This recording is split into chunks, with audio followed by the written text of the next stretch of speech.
2020년에 계획했던 게 지금 완공돼 갖고 시판되고 하는 게 25년, 26년 이렇게 되기 때문에 그래서 전기차 빅뱅의 이제 첫 번째 한 고비가 되는 해가 25년, 26년이고 그때까지는 2차전지 한번 들고 와보자.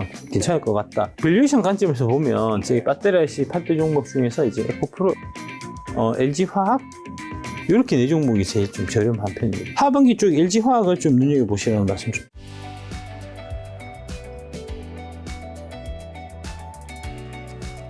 자, 그럼 올해 상반기 좀 돌아봤을 때 예. 기억에 남았던 현상이랑 그로부터 얻으신 뭐 교훈 같은 게 있다면? 자, 예. 요걸 제가 얻었습니다. 이제 그 상반기 돌아봤을 때 기억에 남았던 현상은 사람들은 참 자기 합리화에 능하구나. 아, 그렇죠. 뭐 어떤 경우든 뭐 저도 그럴 때 있고. 여기 이제 그 장서우 작가라는 분이 이제 그 남기신 이제 글인데 내부 블로그에 있는 거 제가 갖고 왔습니다. 저분이 아마 책 쓰신 것 같아요. 이제 인간의 오면 심리, 긍정적인 사람하고 자기 합리한 사람 이렇게 해서 이제 쓰셨는데 인간은 이성적인 존재가 아니라 합리하는 존재이다. 어떤 사람들은 자신들의 믿음이 틀린 것으로 판명되었을 때 잘못된 믿음을 인정하기보다는 현실을 자신에게 유리하게끔 왜곡한다는 레온 페스팅거 스탠퍼드 대학교 이제 심리학과 교수님 말씀이고 이게 이제 대표적인 케이스가 이솝우화 중에 나오는 이제 여우와 심포도 얘기. 예. 포도를 따먹으려고 점프했는데 이제 키가 안 되니까 예. 그래서 못 먹게 되니까 저 포도는 분명히 쉬었을 거야. 맞아, 이거 많이 봤죠. 이야기 다 아시죠? 예. 그게 이제 대표적인 이제 자기 합리화라고 보시면 될 것 같고요. 잘못된 행동이나 실패를 하고 나서 자책감에서 벗어나기 위해서 그럴듯한 이유를 들어서 자신의 입장을 정당화하려는 방어 기제가 이제 자기 합리화라는 거고요. 이게 이제 지금 주식 시장에 되게 만연하다. 제가 분명히 말씀드리는데 네. 주식 투자에서 실패했어요. 이제 손해를 봤어요. 그 손해 본 거의 이유를 외부에서 찾는 사람은 당장 주식 때려치워야 됩니다. 실력이 안 늘겠죠. 예, 실력이 안 납니다. 예. 맞아요. 그러니까 이제 김 작가 TV 보고 거기 보고 내가 샀는데 손실을 봐서 김 작가 TV 잘못이다.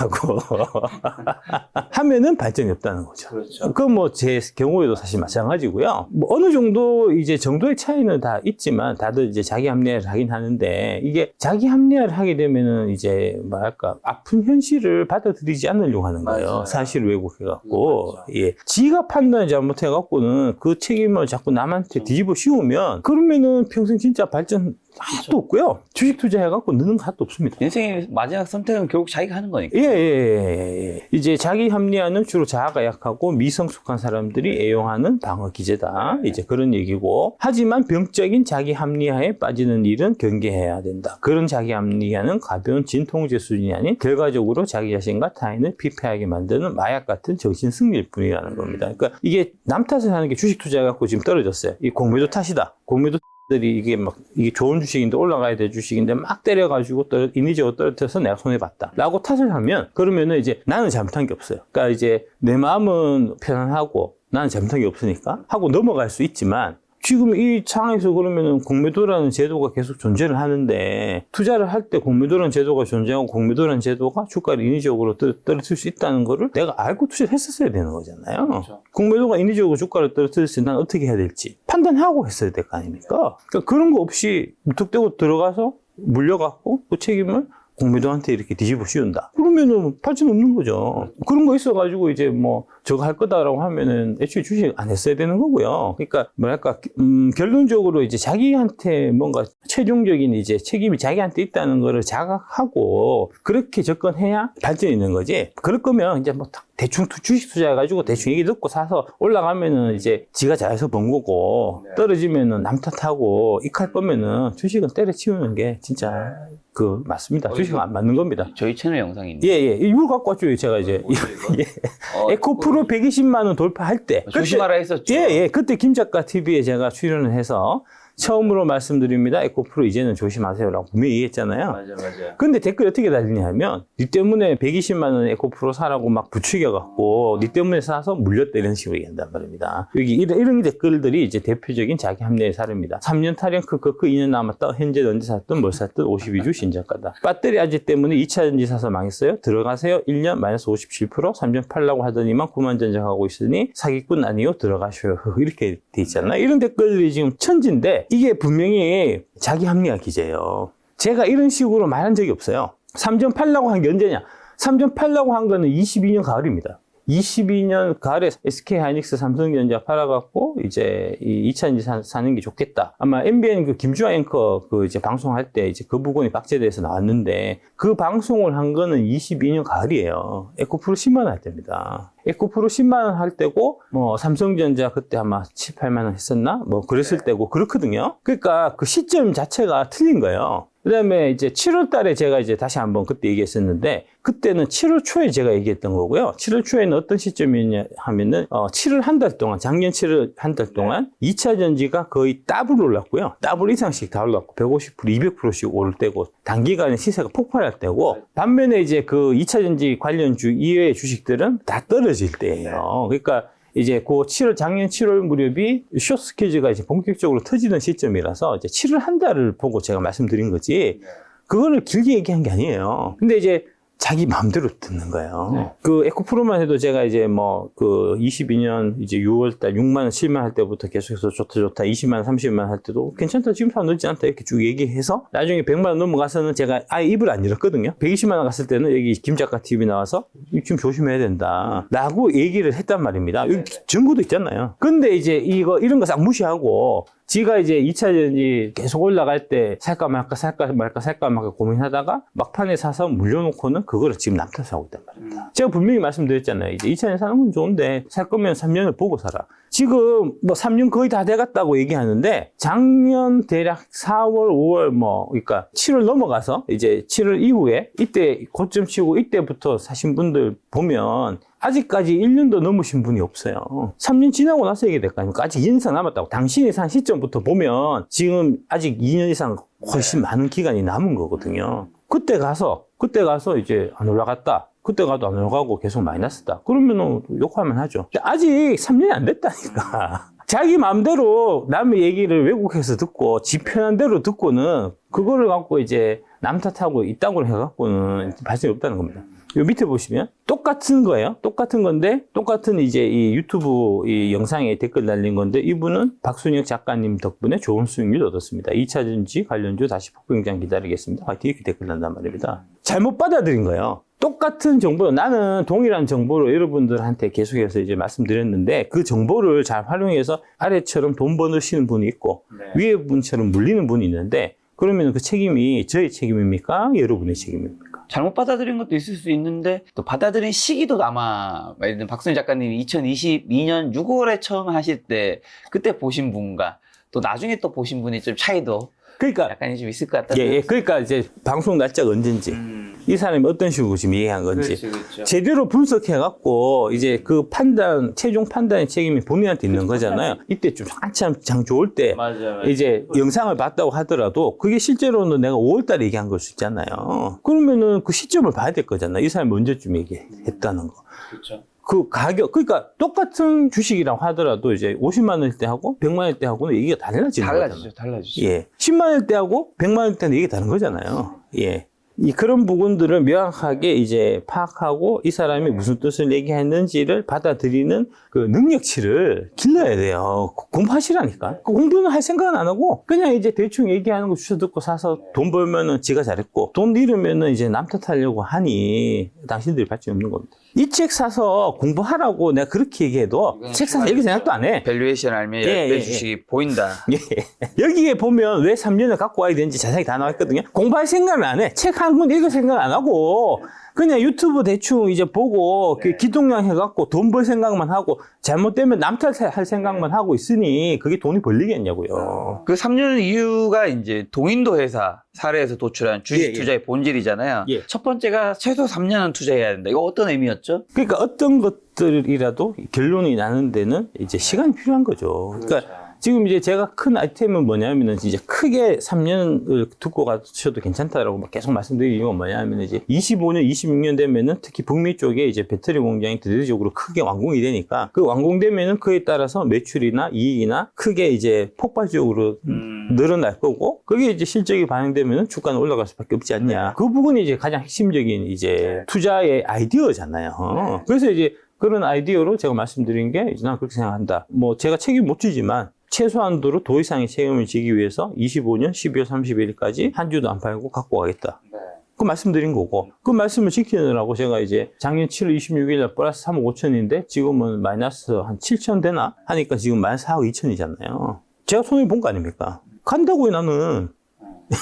자, 두 번째가 예. 주식투자의 본질이 맡긴 후엔 전적으로 믿어야 한다. 그렇습니다. 그러니까 이제 그런 지금 여러 가지 노이즈들이 나오잖아요. 이게 2차전지 관련해서 노이즈들이 나오는 거는 사실은 보면은 되게 좀 인위적으로 조작한 거예요. 공매도 세력들하고 결탁해서 지금 에코프로비엠이 대략 한 1조 원 정도의 이제 공매도 잔량들이 다 있기 때문에 그 부분들을 주가를 떨어뜨려 갖고 이제 손해 보지 않고 이제 이익이 난 구간에서 이제 정리를 해야 되는 그런 상황이잖아요. 그다음에 이제 최근에 발표한 게 이제 이 기한이 1년이 생겼기 때문에 과거처럼 영원히 갖고 갈 수는 없거든요. 정리를 한번 해야 되는데 이제 정리한 타이밍을 한번 이제 잡기 위해 갖고 최근 한 1, 2주 사이에 이제 각종 악성 뉴스 같은 것들이 이제 인위적으로 만들어진 리포트나 이런 것들이 지금 쏟아지고 있는 거죠.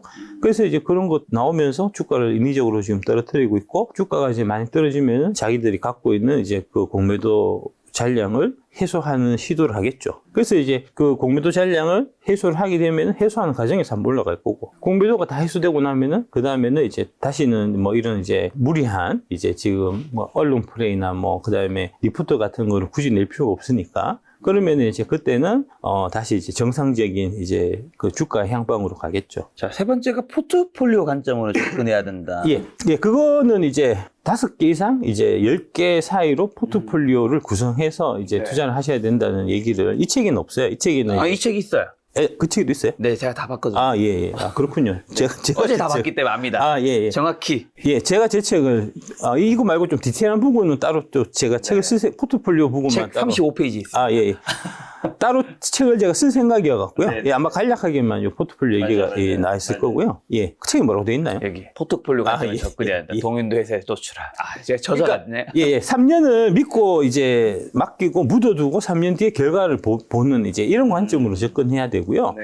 동인도 회사의 사례를 말씀드리면은 결국은 이제 암스테르담에서 아시아를 갔다가 돌아오는데 3년이 걸리는데 그 3년 오는 기간 동안에 이제 다양한 형태의 위험이 많은 위험 요소들이 있을 수 있거든요. 폭풍, 태풍, 예. 풍랑, 제일 무서운 거는 이제 해저광 루피. 루피. 해저광 루피 걸리면은 이제 빼박이니까. 공호. 예. 그렇게 운이 나쁠 케이스가 있기 때문에. 네. 그래서 이제 한 5개나 10개 정도로 그렇죠. 분산해서 사면은 네. 이제 그 중에 한두 개가 침몰한다고 하더라도 나머지에서 이제 대박을 칠 수 있는 이제 그런 구조이기 때문에 이제 하나만 몰빵하지 말고 한 5개에서 10개 정도 나눠서 사라. 이제 그런 말씀 이제 드린 거고요. 관점에서 이제 요 책 다음에 제가 이제 쓸 책이 포트폴리오 구성하고 그 다음에 이제 포트폴리오를 리밸런싱 어떻게 하고 조정하고 하는 이제 그런 내용이 조금 더 디테일한 부분이거든요. 이제 그 부분은 책을 쓰려고 때 제가 또 준비하고 있고요. 이제 그까지 가면은 K베트 레볼루션, 밸류에이션 하면 10배 주식이 보인다. 그 다음에 이제 그 포트폴리오 쪽까지 포트폴리오 구성 방법, 운용 방법까지 가면은 이제 3부작이 투자 3부작은 완성될 것 같고요. 예, 그렇게 지금 생각하고 있습니다. 자, 근데 주식시장 봤을 때 글로벌 증시가 대부분 고공행진하고 G20 국가도 올해 수익률 살펴보고 우리나라는 마이너스 수익률 기록한 브라질, 멕시코 다음은 사실상 최하위권인데 왜 그런 일이 좀 벌어지고 있는 걸까요? 여기 이제 5월 27일 기사입니다. 예, 헤럴드 경제 신동윤 기사. 세계 정치 잔치 속 31개국의 중에서 28등. 우리나라 28등. 예. 코스닥이 28등이고요.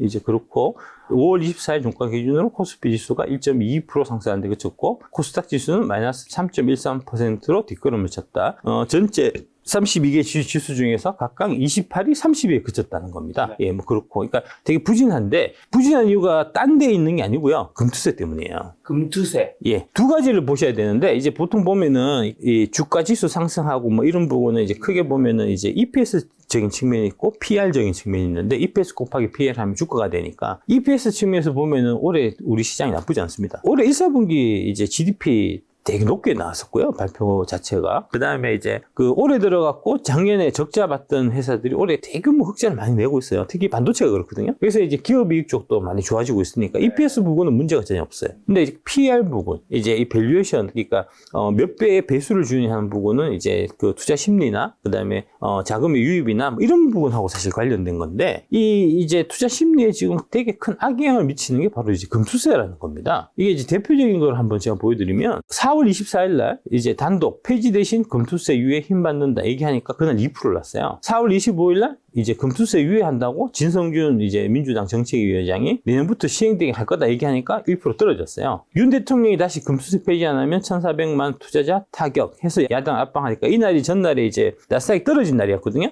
플러스 반대에서 끝났습니다. 민주당이 이제 금투세 예정대로 도입해야 공포가 과장되겠다 이런 얘기 다시 또 하니까 이날 마이너스 10%로 끝났거든요. 그러니까 금투세에 따라서 지금 마음이 계속 왔다 갔다 하는 겁니다.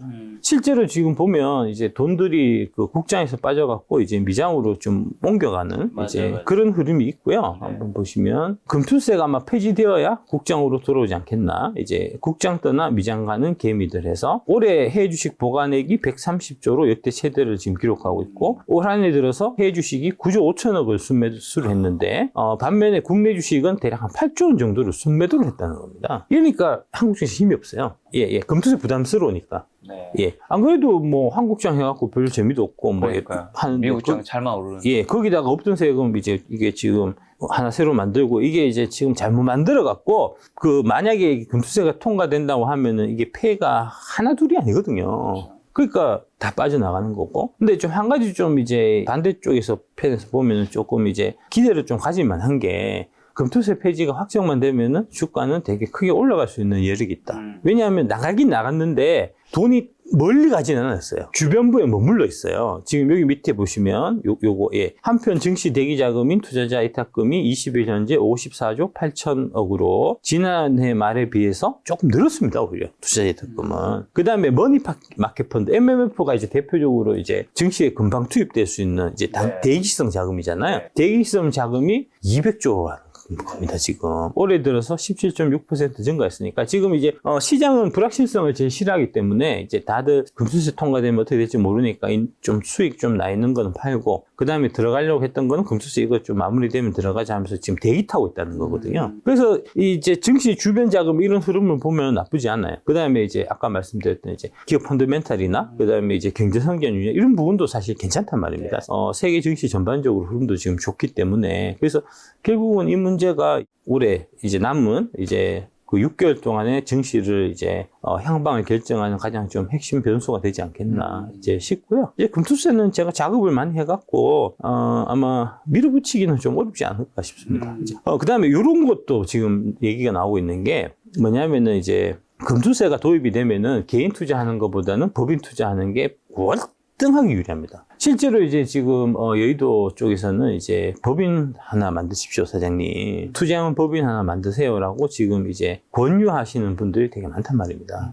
이게 지금 자산가 A씨가 최근 자산관리 도움을 받고 있는 한 은행, 프라이빗 뱅커, PB로부터 1인 법인을 설립하는 것에 대해서 고민해보라. 금융투자로 상당한 소득을 올리고 있는 A씨가 내년 금융투자 소득세가 도입되면은 세금을 납부해야 해 이익 규모가 작아질 수 있으니 개인 투자자가 아닌 법인 투자로 변경하는 이제 절세 방법을 제안한 거라는 거고요. 요 밑에 보시면 익명을 요구한 한 PB는 법인을 설립하여 투자를 하게 된다면 금투세 도입 시에도 과세 대상에 포함되지 않을 뿐만 아니라 증권거래소 등과 같은 점에서도 세제 혜택을 누릴 수가 있기 때문에 금융투자 자산이 많은 고객들에게 이와 같은 방법을 안내는 하고 있고 자산가들을 누릴 수 있다는 겁니다. 이분들이 지금 어떻게 하고 있냐? 있는 주식 팔고 있어요. 팔아가고 아까 어디 갔죠? MF도 지금 넣어놓고 상황 변하는 거 봐서 금투세가 통과되면은 법인 만들어갖고 그쪽으로 돈 옮겨야 되니까 지금 적극적으로 투자를 못 하잖아요. 그러니까 지금 보면은 전반적으로 이제 거래대금이 마르고, 그 다음에 이제 미국 증시가 어제 좋아가지고 아침에 갭 떠서 시작하면은 갭이 축소되고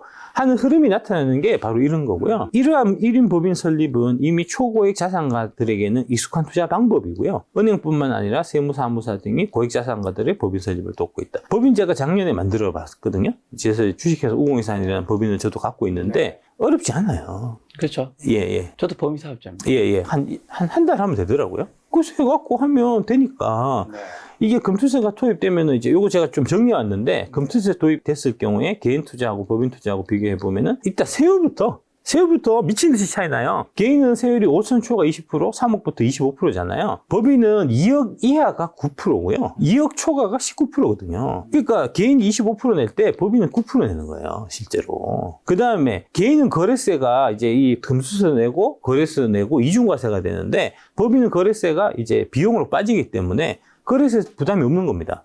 이익 난 거, 거래세 한 건 비용으로 다 빼주고 남은 이득에 대해서만 소득에 대해서만 이제 2억 미만일 경우에 9%니까 저게 절대적으로 유리하죠. 그 다음에 또 문제가 되고 있는 게 뭐냐면 이제 건강보험료가 이게 이제 8% 정도가 추가가 되는 부분이 있는데 이게 지금 최종 확정된 건 아닌데 거의 이런 방향으로 가게 될 겁니다. 금투세 도입되면은 8%까지 내면 사실은 이제 저게 3억 이상이면 25%지만 저기 지방세 10% 붙으면 27.5에다가 건강보험료 8%까지 붙으면 어떻게 되죠? 그러면은 27.5에서 8% 다음에 35.5%잖아요. 주식 투자해서 매번 이익 나는 것도 아닌데 한 번 이익 나면은 이익 난 거에 사실은 35.5% 내가 세금을 내야 되는 거거든요. 하겠습니까? 법인으로 가면 건강보험료 추가되는 부분도 없어요.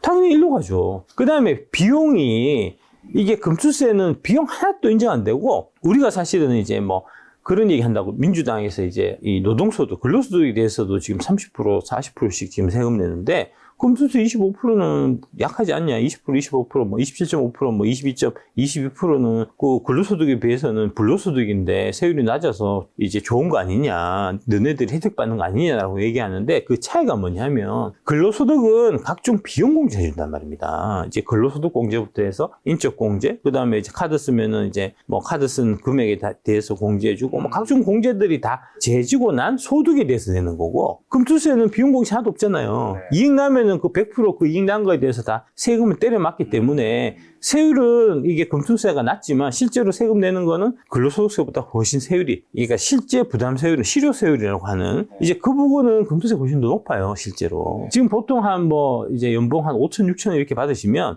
실효세율로 따지면 소득세는 10%가 안 됩니다. 각종 이제 공제 다 받고 하면은 그러니까 5천 받으면은 한 500만 원 세금 내는 거예요. 근로소득세는. 근데 이제 이거는 금투세는 도입하면은 이제 그 한 5천만 원 벌면은 35.5% 빠지거든요. 이걸 어떻게 합니까? 이래갖고. 반면에 법인으로 하면은 각종 비용 공제 다 되니까. 법인이 유리하다는 거죠. 예. 컴퓨터, 이제 주식 투자하면 좋은 컴퓨터 있으니까 컴퓨터. 그 다음에 이제 빌리에이션 하면 10배 주식이 보인다. 이제 책 사도 이 책값. 그 다음에 이제 유료 강좌 같은 거 결제해서 내가 공부 좀 해야 됐다. 그런 것도 다 비용 공제되고. 이것뿐만 아니고 이제 그 주식 투자하면은 이제 열받아갖고 이제 술 한 잔, 소주 한 잔, 기분 좋으면은 양주 한 잔. 그 다음에 이제 밥 먹고. 이제 뭐 지방에 이제 뭐 기업 방문하고 할 때 그때 다 뭐 연료비, 교통비 같은 거, 숙박비, 그런 것들이 다 비용 빠지거든요. 개인은 안 빠져요. 그러니까 누가 개인을 하겠습니까? 그래서 금투세 통과되면은 법인으로 하려고 지금 다 이제 준비를 하고 있는 상황이다 보니까 돈들이 계속 빠져나가서 지금 이제 시장에 힘이 없는 이제 그런 형태가 되고요. 그 다음에 이게 금투세 도입되면은 이제 안 그래도 지금 정부에서 지금 이제 뭐랄까 그 세수 결손이 많은데 금투세 도입해서 세금 더 걷어야지 이제 금투세 도입 안 해갖고 부자들 세금 깎아주면 어떡하냐 얘기하는데 금투세 도입하면 세금 오히려 줍니다.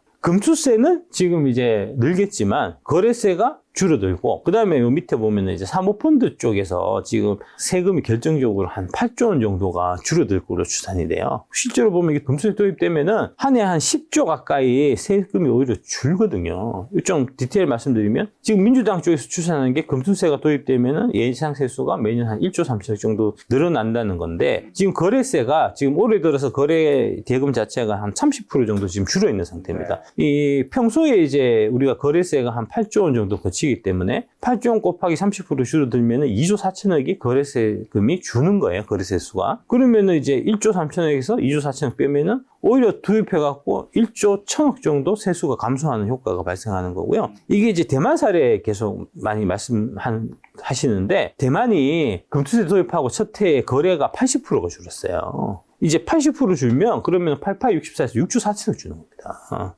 세금이 준다니까? 그 다음에 이제 이게 지금 되게 악법인 게 이게 세금 주는 걸 떠나갖고 이게 진짜 정의롭지 못한 법인 게 금투세 도입해갖고 이제 서민이나 중산층은 세금이 오히려 생기는데 반대로 대한민국에서 재부자 아까 말씀드린 파트너스의 그 같은 사람이 운용하는 사모펀드 수익자들이 받는 세금이 원래는 그게 이제 종합소득, 종합과세가 돼서 누진세율 제공받아갖고 최고세율 49.5%씩 때려받고 있다가 이게 분류과세로 바뀌잖아요. 그러면 20이나 27.5가 된단 말입니다. 이게 지금 대략 지금 사모펀드가 한 620조 정도 되는데 그 중에서 이제 상장 주식 투자하는 건 20조밖에 안 되고요. 나머지 600조가 이제 주로 부동산, 그 다음에 이제 CB 같은 거, 이제 우리가 매자닐이라고 부르는 이제 이 전환사채 같은 거, 그 다음에 이제 뭐 장외 주식, 비상장 주식, 이제 그 다음에 아까 말씀드렸던 이제 그 기업들 물건 나오는 거 이제 장외에서 매수하고 이런 쪽이거든요. 그런 쪽들이 이제 49.5% 세금 내다가 이게 22%, 27.5% 줄어드니까 뭐 대략 한 반 정도 준다고 보면은 지금 이제 600조에다가 상호펀드에서 매년 한 5% 수익 난다고 보면은 65, 30 하면은 이제 30조잖아요. 30조에다가 이제 세금이 기존에는 15조 정도, 50%에서 15조 정도 내던 게 지금 이제 절반으로 줄어들면은 이게 세수 감소되는 게 대략 한 8조 정도 계산되거든요. 네. 이걸 왜 하고 있습니까? 그러면 금투세 도입되면 한국 증시가 어느 정도까지 빠질 수도 있는 거죠? 미리 지금 많이 빠져 있는 거죠. 예, 예. 금수저 도입되면 아마 충격이 있어서 한 번 더 빠지겠죠. 더 한 번 세게 빠지겠죠. 예. 이미 어느 정도는 좀 반영돼 있다고 봐야 될 거고요. 여기서 추가적으로 이제 금수저 도입되면 아마 2천을 깨겠죠. 2천을 깰 수 있다. 예. 그 정도 선까지는 빠지지 않겠나 싶어요. 예. 근데 도입되기 어려울 겁니다. 진짜로. 예. 지금 분위기가 저기 대구 MBC 제가 토론도 했었고, 그 다음에 이제 저쪽에 자유기업원인가? 하여튼 뭐 그쪽에서 이제 저기 만든 토론 자리도 제가 그때 이제 참석했었는데, 교수분들이 무슨 말씀하시냐 하면은, 이게 이제 우리가 이게 토론하려고 이제 그 자료 같은 거를 찾아봐도 자료가 없다는 거예요. 원래 그 이제 신규 세금 같은 거 이제 도입하려고 하면은 이제 재정기획부에서 이제 이거를 도입했을 때 시나리오, 아까 이제 물어보신, 이거 도입됐을 때 주가는 몇 프로 빠질 것 같다. 이거 대입하면은 세수는 얼만큼 늘고, 이제 지금 금투세는 늘지만 거래세는 줄어들 거니까, 그런 부분들 시뮬레이션 한 자료 같은 것들을 이제 다 만들거든요. 만들어서 이제 보고하고, 이제, 그렇죠. 예. 근데 지금 그런 자료들이 하나도 없다는 거예요.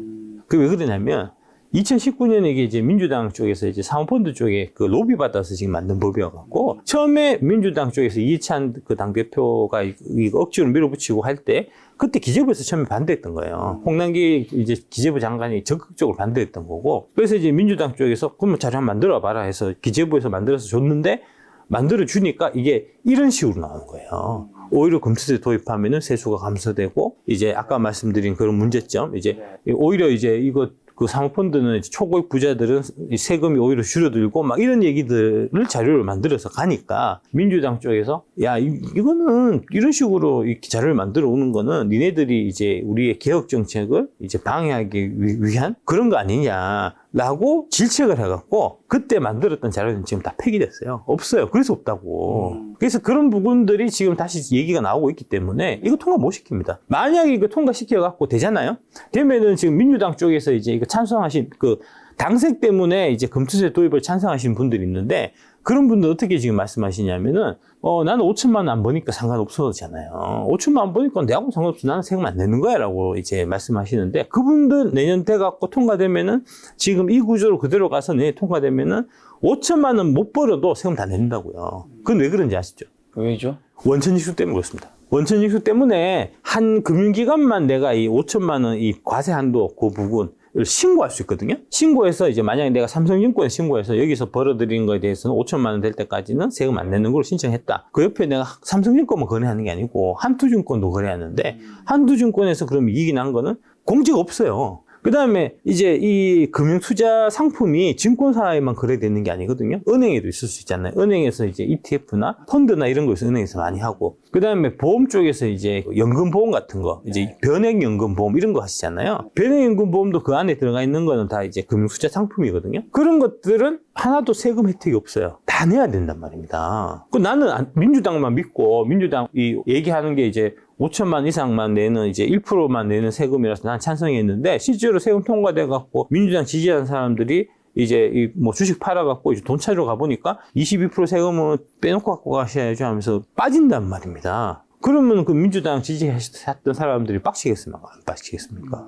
자, 금투세금 도입 여부는 언제 결정되는 거죠? 올해 안에 결정되겠죠. 올해 안에? 예, 올해 안에 결정돼야 되죠. 이제 지금 이게 이제 결국은 정기국회 이제 예산 이제 처리하고 할 때 이제 그 상황이기 때문에 최종 결론은 아마 11월 달 이제 정도 12월 달 정도에 이제 최종 결론이 날 거고요. 지금 원구성 아직 안 됐기 때문에 원구성하고 이제 뭐 7월 8월부터 아마 이제 논의가 있을 텐데 연말 돼서 아까 말씀드렸던 이제 지금 세금은 지금 세 가지 얘기가 나오고 있어요. 종부세, 상속세, 그다음에 금투세. 이제 이런 것들이 다 같이 좀 세트로 논의가 되면서 아마 좀 해결이 되지 않겠나 싶고요. 대한민국 이제 정치의 발전, 그 다음에 이제 뭐랄까, 이 개인 투자자들의 이제 권익 보호, 이런 거를 이제 바란다고 하면 제가 봐서는 민주당에서도 지금 할 생각은 없습니다. 예, 저는 그렇게 보이거든요. 근데 이제 다만 이제 이거를 주면서 대신에 뭔가를 또 반대급부를 얻으려고 하니까, 뭐 대표적으로 이제 전국민 재난지원금 25만 원, 뭐 이런 거하고 바트 치려고 하니까 지금 이제 저기서 뭐 밀어붙이는 식으로 지금 얘기하고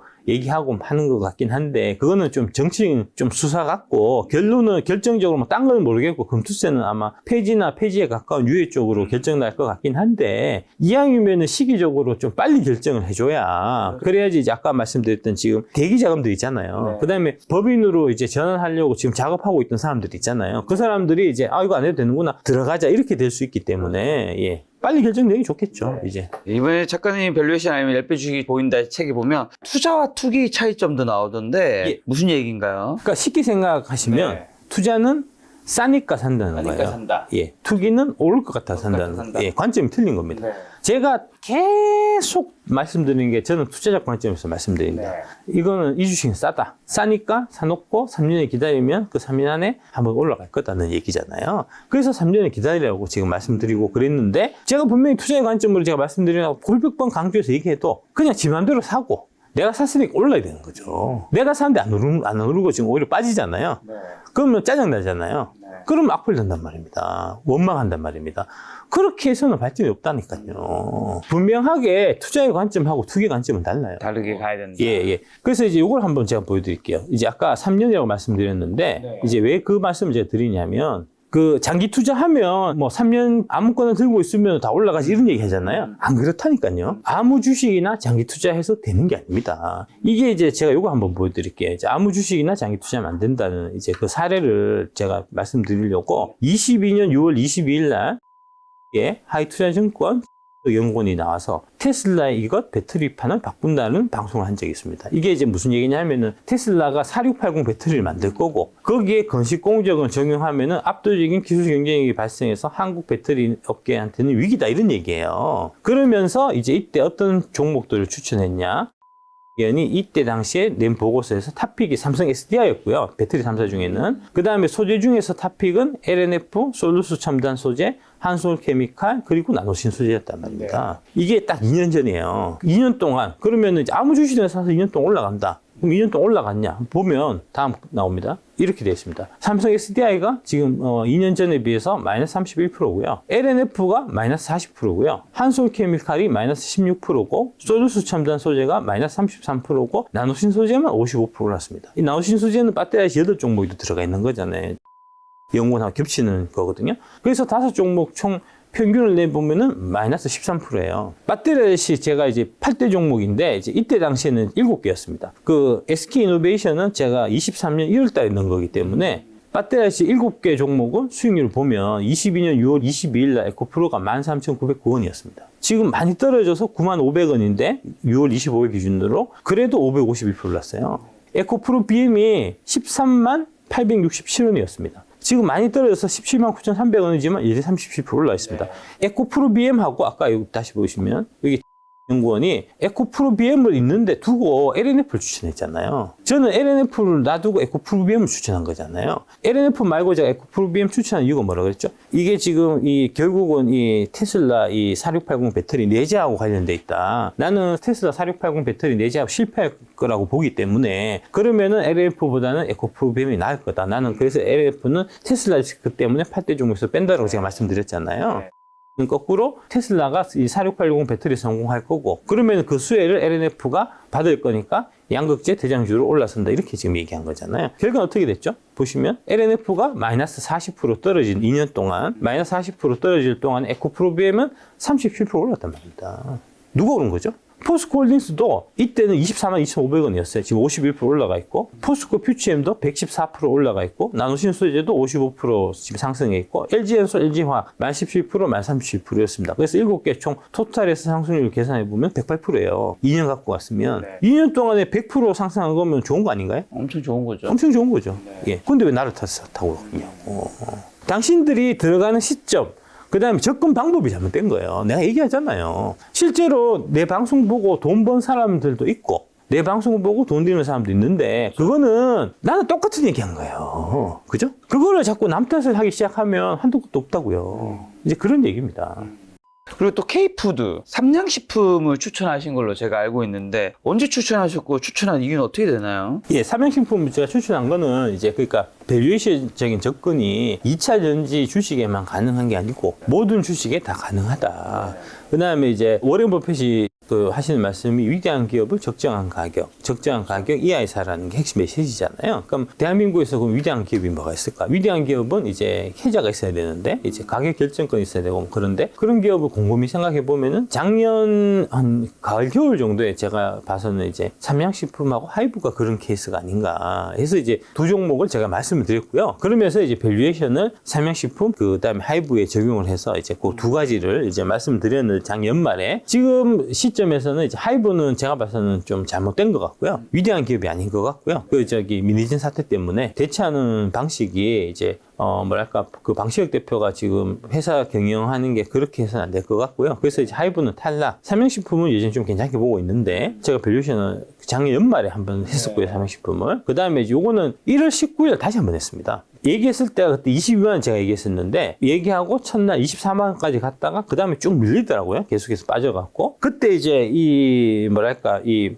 안전마진이라고 하는 부분이 대략해서 이제 3년을 내가 들고 왔을 때 상승률이 한 200% 이상 되면은 안전마진이 있다라고 얘기할 수 있는데, 그러니까 만 원짜리를 3,311원, 3,311원 33원 밑에 사는 게 이제 이 안전마진 가격으로 사는 거고, 이때는 이제 만 원짜리가 3,311원 가격에 지금 거래되고 있기 때문에 사도 된다라고 얘기했던 게 1월 19일이에요. 19만 3,800원. 그러니까 동일한 주식이라고 하더라도 언제 사는가에 따라서 얘기가 다르다고요. 1월 2일 날 주가가 23만 4,500원일 때는 만 원짜리를 4,000원에 사는 거. 그러니까 이제 상승률은 150%밖에 없으니까 지금은 사면 안 되고, 1월 19일 날 19만 3,800원일 때는 만 원짜리가 3,311원이니까 이거는 지금 사도 된다 하는 이제 그런 거고요. 그러니까 투자하고 투기를 섞으면 안 된다는 거죠.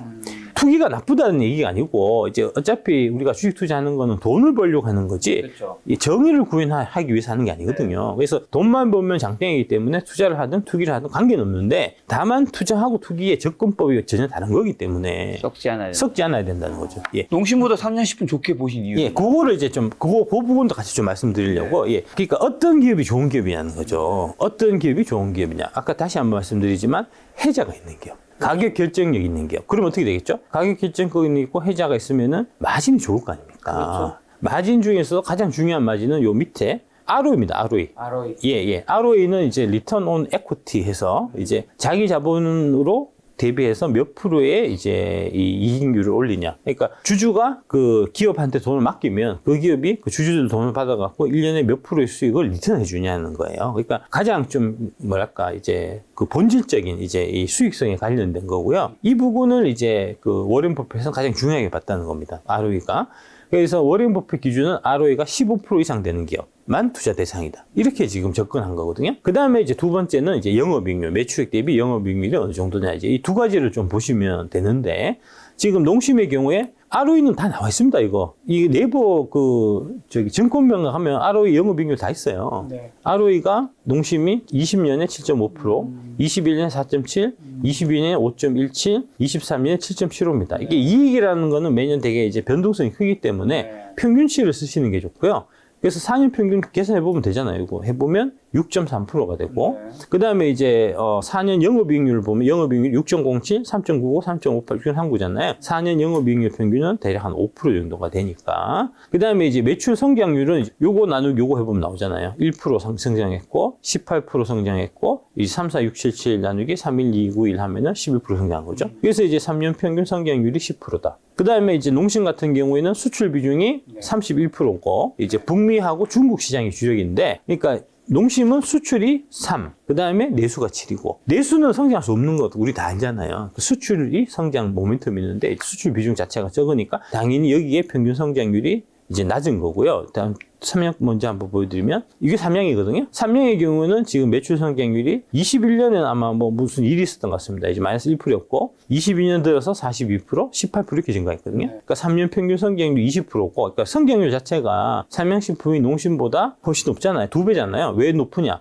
수출 비중이 70%니까. 그 다음에 이때 당시에는 이제 동남아, 중동 등이 이제 삼양식품 불닭볶음면의 주력 시장이었는데 최근 들어갖고 유럽하고 미국에서 지금 터지고 있습니다. 그러면서 이게 사실 모멘텀을 받고 있는 이제 그런 거고요. 그 다음에 이제 ROE를 보시면 ROE가 여기 21.46, 15.38, 18.92, 21.09. 아까 농심하고 비교해 보면은 월등하게 차이 나잖아요. 이제 4년 평균이 19.2, 영업이익률 평균이 14.7, 10.18, 9.94, 12.1, 11.7. 그러니까 전반적으로 영업이 훨씬 효율적으로 잘 되고 있는 회사가 농심이 아니고 삼양이라는 거죠. 근데 사람들은 그냥 이제 뭐랄까 브랜드 이미지. 국내에서 1등은 농심이니까. 그렇죠. 예, 우리 입장에서는 이제 늘 먹는 거는 신라면 이제 불닭볶음면이 아니니까 라면 사야지 하면 농심 사는데 그렇게 접근하면 안 된다는 거죠. 이제 그 얘기를 하기 위해서 두 개를 제가 비교를 해드린 거고요.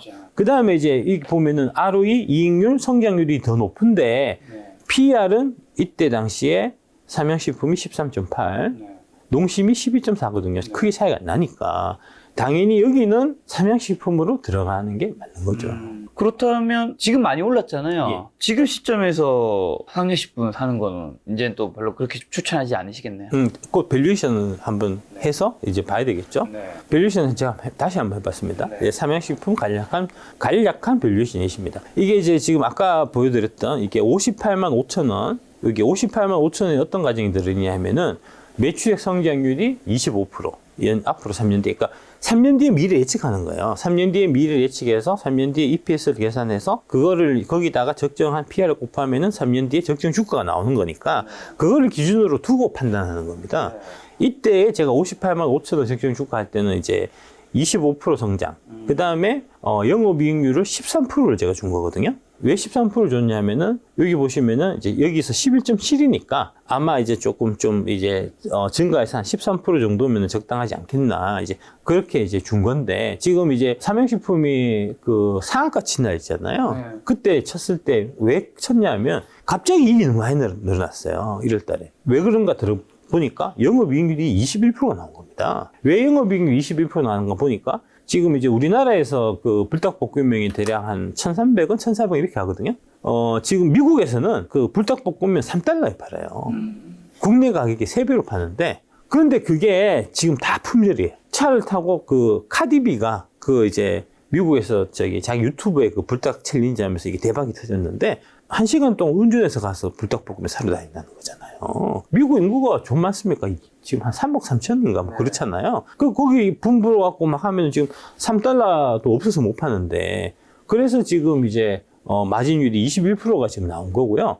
그 문제는 이 21%의 마진율이 계속 유지가 될 건가? 아니면은 이게 그렇죠. 유지가 되지 않고 다시 좀 정상화되는 쪽으로 갈 건가에 따라서 밸류에이션이 많이 달라져요. 그래서 이제 가정을 두 가지를 나눠서 제가 해봤는데 매출 성장률을 30%, 그 다음에 영업이익률을 이제 21% 말씀드렸잖아요. 그래서 한 20% 정도 이렇게 해서 제가 하나 잡은 게 하나가 있고, 그 다음에 매출액 성장률을 25%, 그 다음에 영업이익률을 좀 15% 다시 좀 떨어지는 쪽으로 해갖고 일단 이제 이 3년 후에 이 회사가 얼마만큼의 이제 이익을 벌어들일지를 먼저 계산해 보는 겁니다. 23년에 삼양식품이 1조 700억 정도 매출했어요. 그 다음에 이제 30%니까 곱하기 1.3에 이게 꺽쇠 3. 이게 이제 3제곱을 한 겁니다. 이렇게 해서 계산하면은 그러니까 24, 25, 26년도 이제 매출이익이 추산이 되는데 2조 3,500억 정도의 이제 그 매출액이 나오고요. 여기다가 영업이익률 20% 곱하면 이게 영업이익이고요. 2조 3,500억 곱하기 20%한 게 영업이익이고 법인세 내야 되잖아요. 세금 한 20% 낸다 치고 그러면은 여기다 80% 곱하면 이게 당기순이익의 대용치로 보시면 됩니다. 당기순이익이 그러면은 3년 후에 이 기업의 당기순이익은 3,760억 원 정도가 나온다. 이렇게 볼 수 있고요. 25%, 그 다음에 영업이익률 15%를 보면은 1.07 곱하기 매출액 성장률 25%, 꺽쇠 3 하면, 그러니까 이제 3제곱 하면은 2조 원 정도 매출이 나오고요. 2조 900억. 2조 900억에다가 영업이익률 15% 곱하고 마찬가지로 80% 곱하면은 2,508억 원 정도가 돼요. 요게 이제 일단은 당기 순이익을 1차적으로 계산한 거고, 그 다음에 요거를 역산해서 이제 곱하기 PR을 하면은 시가총액이 되잖아요. 몇 배를 줄까? 이제 해보면, 여러 가지를 한번 곱해봤습니다, 제가. 3,760억일 경우에 PR 10배를 주면은 3조 7,600억, 15배를 주면은 5조 6,400억, 20배를 주면은 7조 5,200억, 30배를 주면은 11조 2,800억이 되겠죠. 기업 가치가. 2,580억일 경우에 PR 10배는 2조 5,800억 이렇게 쭉 계산되잖아요. 7조 7,400억까지. 그래서 이제 이렇게 계산했고 그다음에 요걸 갖고 테이블을 만들어서 보면 현재 시총하고 비교를 해보면 그러면 답이 나온다는 거죠. 지금 현재 시총은 6월 26일 기준으로 해서 현재가가 65만 2천 원, 시가총액은 4조 9천억입니다. 4조 9천 115억이 현재 시총입니다. 그래서 요걸 해서 계산해 보면 아까 3,760억에 PR 10배를 받을 거다. 그러면은 오히려 떨어져야 되고요. 15배면은 15% 상승 여력이 있고 20배면은 53%의 상승 여력이 있고 30배면은 130%의 상승 여력이 있다. 그러니까 이 케이스에서도 PR 30배 받고 이제 하는 케이스에 있어서도 지금 사서는 안전마진이 안 나오는 거죠. 그러니까 지금 내가 갖고 있다. 갖고 있으면은 이제 이렇게 올라갈 여지는 있으니까 굳이 팔 이유는 없지만 신규로 들어가는 거는 지금 여기는 들어가기는 안전마진 확보가 안 되는 상태이기 때문에 신규는 들어가서는 안 되고 신규로 들어가기는 부담스럽고 기존 갖고 계신 분들은 계속 갖고 가시면 되고 이제 뭐 그런 형태로 좀 보시면 될 것 같고요. 그러면 이제 신규로 들어갈 만한 가격대까지 기다려야 되잖아요. 언제까지 기다려야 되냐? 안전마진 가격을 계산해 보면 이렇게 나온다는 거죠. PR 이제 내 생각에 26년에 이 회사가 아까 이제 이렇게 매출액 성장 30%, 영업이익 20% 정도 돼서 이 정도 나온다고 봤을 때 그래서 이제 PR을 한 30배 정도 적용한다고 보면은 3년 뒤 이 회사가 11조 한 3천억 정도까지 이제 시총이 될 것 같다. 상식품이 하면 얼마에 사야 되냐? 50만 밑에 사야 된다는 거죠. 50만 될 때가 어떻게 되죠? 기다려야죠. 딴 거 하고. 아니면 이제 아예 주식 하나도 없이 기다리고 있으면은 이제 이거를 내가 이제 아예 관심이 안 갈 수가 있으니까. 보초벽만. 예. 한두 주 정도. 이제 사서 놓고 이제 50만 원 밑에까지 떨어질 때까지 기다려야 되고 이 30배를 못 받을 것 같아. 20배 정도 받아야 적당할 것 같아. 하면은 33만 원 될 때까지는 끈기게 기다려야 되죠. 마찬가지로 이렇게 다 나오니까요. 그러니까 이런 형태로 이 뭐랄까 좀 감정을 배제하고요. 좀 이제 계산을 통해서 이제 논리적으로 합리적으로 좀 접근해야 그래야지 이제 확률이 높아지고요. 이제 이런 식으로 접근하는 방식이 바로 이제 밸류에이션에 기반을 한 투자다. 이제 그런 식으로 이제 3년 10분 같은 경우에 뭐 엄청나게 올랐는데 이런 10루터 종목 어떻게 하면 찾는 건지 한번 정리 한번 해주신다면요. 일단 먼저 성장하고 이제 우리 가치, 성장주, 가치주 이렇게 보통 구분하잖아요. 근데 성장주, 가치주는 이제 구분하는 게 아니고 성장이 있는 주식을 일단 사야 되는 건 분명하고요. 성장이 먼저고요. 다만 이제 성장주를 살 때 적정한 가격 밑에, 그러니까 PR이 되게 낮을 때 사면 그러면은 이제 금상첨화가 되는 거죠. 성장이 있는 위대한 주식을 쌀 때 사는 게 10루타 종목이 비결이고요. 에코프로가 제가 6만 원 하고 그때 150만 원 갔으니까 이제 20배 넘게 올랐는데 에코프로가 그 20배 오를 수 있었던 이유는 그 6만 원 할 때는 PR이 3배가 안 됐어요. 근데 되게 고성장하는 주식이었잖아요. 그런 데서 항상 대박이 터지거든요. 상향식품 같은 경우도 이제 17만 원 뭐까지 내려갔었는데 17만 원이면은 PR이 10배 미치였고요. 근데 지금 성장률은 매년 30%, 40%씩 성장세가 나타나는 기업이니까 그게 이제 17만 원에서 보면 지금 65만 원이면은 대략 어떻게 되죠? 5일은 5, 7호 35. 5배 올랐네요. 불과 몇 대 안 됐어요, 그게. 그렇게 될 수 있는 게 성장성이 있는 주식을 이제 쌀 때 사는 거고. 근데 성장성이 있는데 그 성장성이 있으면 사실 제대로 평가를 받으면 PR이 낮아서는 안 되잖아요. 그럴 때는 이제 좀 일부라도 좀 사는. 그러니까 거꾸로 보통 접근해요. 지금 한국의 가치 투자라고 이제 이름 많이 알려지신 분들은 역으로 저퍼인 거를 먼저, 저 PBR인 거를 먼저 사고, 그 회사가 성장이 없는데도 저 PBR이라는 걸 단순히 저 PBR이라고 이제 사는 경우가 많은데, 그거는 완전 틀린 거고요. 성장이 먼저고, 성장이 있는 주식을 적정한 가격에 너무 PR 높지 않을 때 사는, 이게 이제 좀 핵심이다라고 보시면 될 것 같고요. 그래서 요 얘기, 워렌 버핏이 얘기, 그로스 앤 밸류가 value investing are joined at the hip 해서 이제 한 엉덩이에서 만난다는 거고요. 성장과 가치는 한 엉덩이에서 만나며 성장은 가치를 계산할 때 아까 이런 식으로 반영해야 된다는 거죠. 이렇게. 예. 이렇게 반영해서 아까 이 프로세스를 갖고 이제 계산을 해서 그 계산에 따라서 움직여야 된다는 겁니다.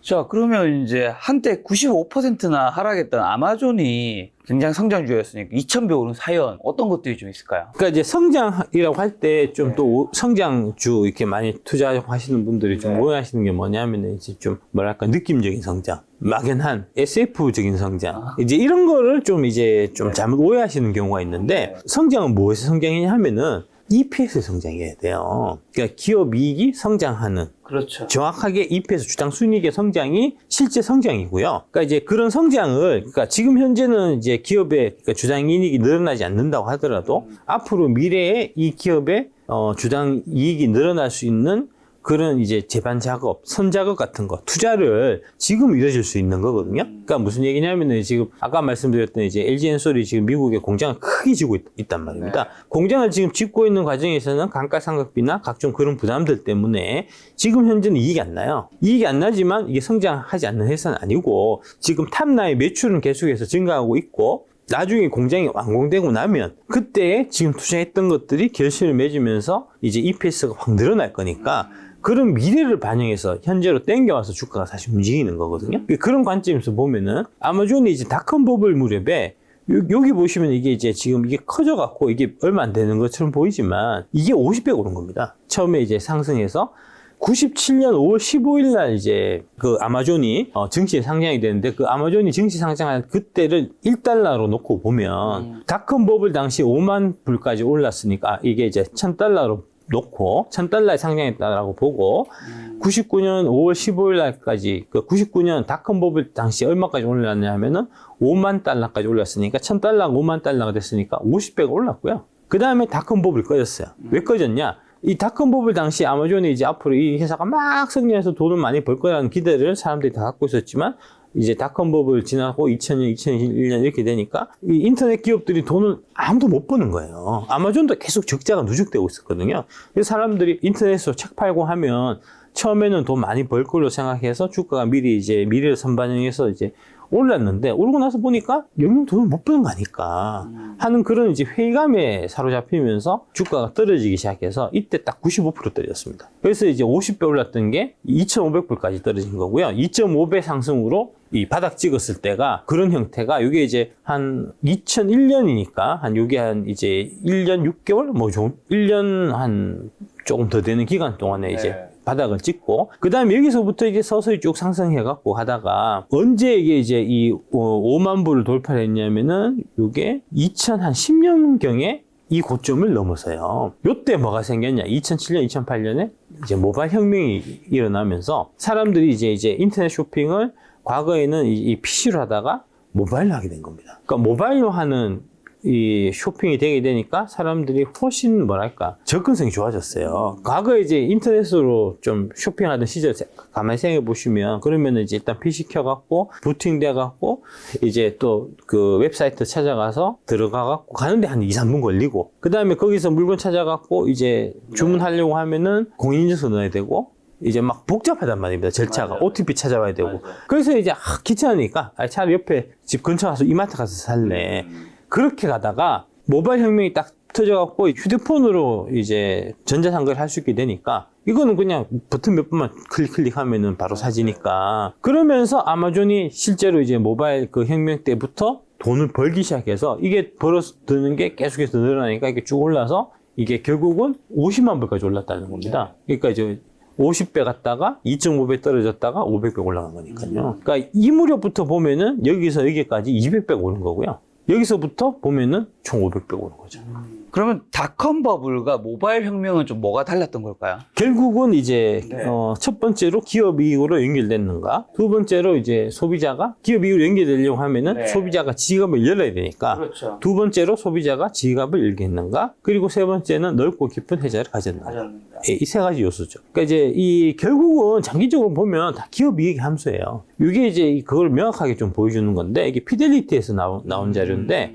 이게 이제 회귀 분석을 해보니까 결국 스탁 프라이스는 어닝의 함수더라는 얘기입니다. 쉽게 말씀드려갖고. 그래서 이제 지금 보면은 지금 이제 악플 중에 많이 달리는 게 한미반도체 니 팔고 에코프로 사라 그랬는데 지금 거꾸로 간 거 아니냐. 예. 한미반도체 얘기도 얘기했었어요. 그때 뭐라고 얘기했냐면 한미반도체 팔라고 내가 얘기했던 게 아니고 한미반도체는 위험하다. 왜 위험하냐? 그거는 이제 그때 제가 설명드리려고 했던 거는 이제 그 피터 린치의 기업 이익이 올라가는 것만큼 주가가 올라가야 이게 이제 위험하지 않고 기업 이익은 증가하지 않는데 주가가 올라가면 위험하다는 그 얘기를 하려고 제가 말씀드린 거고요. 네. 그게 바로 요 얘기잖아요. 피델리티가 마침 이제 피터 린치가 그 근무했었던 또 그 네. 회사기도 하고요. 그러니까 이제 그 얘기인 거고요. 그러니까 기업 이익하고 무관하게 주가가 올라갈 수 있는데 그거는 이제 아까 말씀드린 지금 당장은 이 회사가 이익이 안 나지만 그러니까 한미반도체가 지금은 이제 TC본도 팔아갖고 크게 이익이 나는 건 아니지만 앞으로 TC본다가 엄청나게 많이 팔려갖고 이제 이익이 엄청나게 늘어날 거다는 기대가 그 주가에 지금 반영되어 있는 거거든요. 근데 만약에 앞으로 몇 년 지나갖고 그 기대를 충족시키지 못해준다. TC본도가 생각보다 별로 안 팔리네. 그 팔아봐도 돈 얼마 안 되네. 이렇게 되면은 주가는 유지가 안 된다는 거죠. 그러니까 그 케이스가 아까 이제 여기 다시 한번 보여드리면 요때 요런 케이스가 된다는 거죠. 이제 닷컴버블 막 처음 생기고 인터넷 막 생겨갖고 이제 인터넷에서 물건 팔고 사람들이 되게 신기해서 야 이걸로 해서 나중에 아마존이 엄청나게 큰 돈을 버는 회사가 될 거야라고 기대를 한 시점이 이 무렵이고 근데 지나서 보니까 그 기대를 충족 못 시키는 거예요. 계속 적자가 나니까 이렇게 떨어졌다가 근데 나중에 지난 거 보니까 다시 이익이 나기 시작하네? 매출이 증가하기 시작하네? 하면서 이렇게 됐다는 거죠. 그럼 올해 가장 뜨거운 건 사실 AI 섹터잖아요. 예. AI와 2차전지 뭐가 거품이고 뭐가 혁명이 될까요? AI가 거품이고 2차 전지는 혁명이다.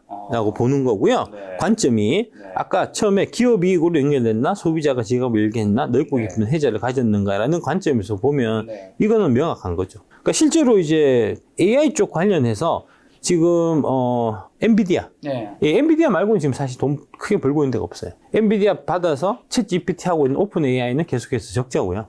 뭐 바드나 다 마찬가지고 그 다음에 이제 네이버도 그 하이퍼 클로버 X 해가지고 출시해가지고 그걸로 좀 기대감으로 좀 올랐다가 지금 다 그거 까먹고 그 밑으로 빠졌잖아요. 하이퍼 클로버 X도 지금 사실 실제로 수익으로 연결되지 않고 있고요. 이제 그렇기 때문에 그러니까 일종의 그런 거죠. 그러니까 지금 이제 얘기가 안 그래도 미국에서 그 얘기가 계속 나와요. 저도 옛날에 그 생각했었고 엔비디아가 좀 시스코하고 많이 닮았다. 예, 닷컴버블 시절에 이제 시스코라는 회사가 있었는데 그 회사가 뭐냐면 이제 그 라우터라는 이제 네트워크 장비 만드는 회사예요. 인터넷을 하려고 하면은 그 라우터 이런 이제 라우터나 스위치 같은 이제 네트워크 장비가 꼭 필요했고 그래서 인터넷이 막 보급되는 무렵에 시스코가 그 장비를 엄청나게 팔았고 당연히 품귀가 있었겠죠. 그래서 되게 비싸게 팔았고 그래서 그때 시스코 주가 엄청나게 많이 올랐습니다. 근데 그거를 사갔던 전방 기업들이 인터넷 기업들이 지금 아까 보여드렸던 이 이제 아마존처럼 이익이 못 나면서 주가가 이렇게 폭락을 하니까 계속 못 파는 거예요.